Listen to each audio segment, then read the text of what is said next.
It's nice to see the weather changing, isn't it? I welcome summer, really. It gets a bit warm here in Texas, but I've always been kind of a summer person. 2 weeks ago, I was in Arizona, and it was 118 degrees.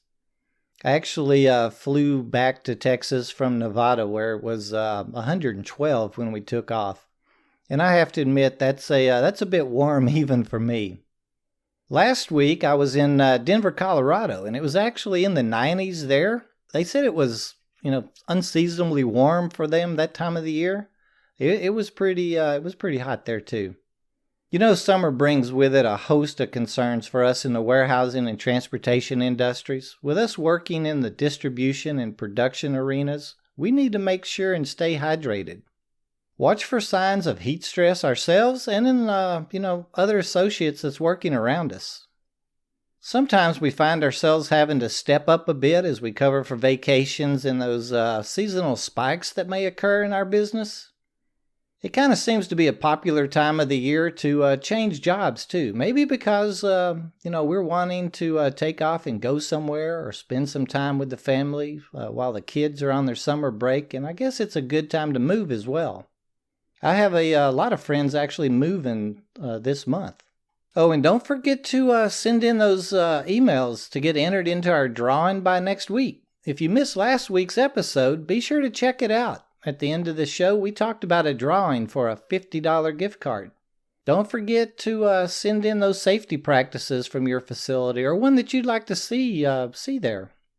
Well, I kind of got off track right off the bat today, so let's get back to today's show. I'm Marty with Warehouse and Operations as a Career. Let's see, let me get a couple of questions out of the way real quick. One that I'm asked on a regular basis is, do you know of anyone hiring in my area? We do actually forward or retweet several job postings each week. Be sure to follow us at WHSEANDOPS on Twitter. Pretty much every day you'll find a position that's been posted from some part of the country or in the United Kingdom and from Canada as well. If we run across a job posting, we try and spread the word best we can. Speaking of social media, we had a conversation this week on our Facebook. John had commented on order accuracy and posed a question to us about accuracy and errors within the industry. Check out our feed sometime and join in or post a question. We're at WHSEANDOPS there as well, and we'd love you sharing any thoughts or questions with the group. I thought we'd kind of piggyback off John's thoughts and discuss a few of the different types of pay that may be seen today, many of which can have an error component to them or, in some form or fashion. Activity-based compensation, incentive pay, or productivity pay. Those are a few of the many different program names that you may hear about, but really your company may have another name or some acronym. They may apply to a pay plan or program when offering something other than a straight hourly wage or salary. I hear more about these types of programs in tasks that involve productivity and productivity-driven environments. Things like order selection, loading and unloading, even delivery and transportation are jobs that may offer some kind of either additional incentive pay on top of an hourly wage, or even straight piece pay based on strictly how many pieces of product or cases you move throughout the shift or how many that you're delivering. You may remember James. James shared his thoughts on productivity pay in episode 33. A few thoughts on order selecting with James? He felt like it was a great improvement in his field, and I believe that Tony broached the subject in episode 19, which was warehouse training techniques and advice from a professional. I believe we might even have mentioned it in episode 12 as we discussed the position of order selection. If you missed these episodes, check them out at warehouseandoperationsasacareer.com. We had a lot of fun with them. I kind of strayed from the subject again. Anyway, whatever you call the program, it's usually a positive thing.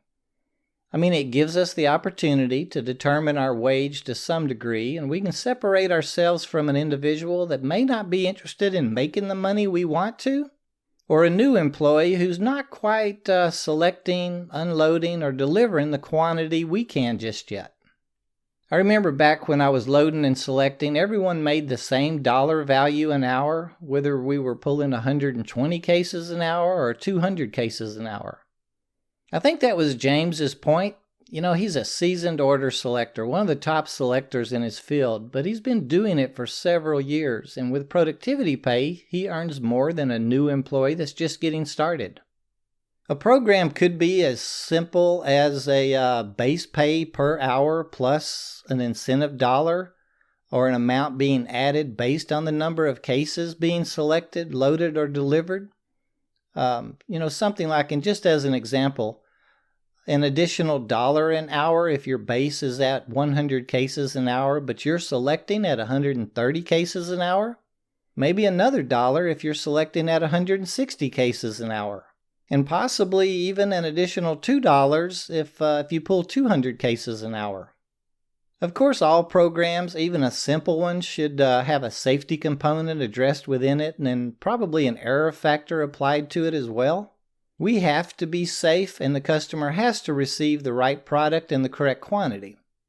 A simple program could state that we cannot have any accidents or near misses, or we have to participate in each day's startup meeting and safety meeting. And we may need to stay within an error ratio, or again, just as an example, something like 3 errors like misships or shorts in every 10,000 cases pulled to qualify for the program each week. A misship meaning we pulled the wrong product or quantity, and a short meaning either we didn't select it or it fell off our pallet somewhere in the warehouse or sometime during our selection path and the customer just didn't receive it. And a program can be pretty complex as well. It can even be tied to attendance and tardy programs. Again, just as an example, we may be paid an additional $10 a week if we have no absence or tardies within that week. Maybe $2 for turning in some kind of paperwork, and then X number of cents per case selected or loaded or, something that's handled by us. The more we do and do safely and correctly, the more we make. I think you'll usually see the more complex a program is, the more money's being offered for the job, being done correctly and safely. They may even come with a either or possibly a component, meaning we'll be paid the higher of the two, a set hourly wage or the program pay, whichever is higher. I believe you'll find the safety and error components are adhered to, and they're pretty strict really in any type of pay. They're the two most important facets of our jobs, and we're responsible for them. I've seen and hear of new associates kind of shying away from a new position when they hear the words commission pay or productivity pay, etc. In a productivity-based position, I feel these pay structures are a big win for us, and if we don't understand the program, let's ask. Tell the recruiter to explain it to us again, or have our supervisor explain it to us. It's about making money for what we do safely and correctly, and at a productivity level a bit higher than what is required. If we're uncomfortable being responsible and accountable for our pay rate, maybe an hourly position would fit us a bit better. A productivity environment and those type positions, they're not for all of us, and there's absolutely nothing wrong with seeking one of the many other positions within operations. I hope you feel better about the different pay programs, and I explained it well enough for you to know what questions to ask whomever is speaking to you about them. Ask those questions. I feel they offer us great opportunities to make a better wage and kind of challenge ourselves to do a great job. A lot of times it's great to have a bit of personal challenge, isn't it? Thanks for listening in today. I really enjoy talking about positions and making money, but let's all remember the most important task we have and our main priority has to be safety. Our safety and the safety of others.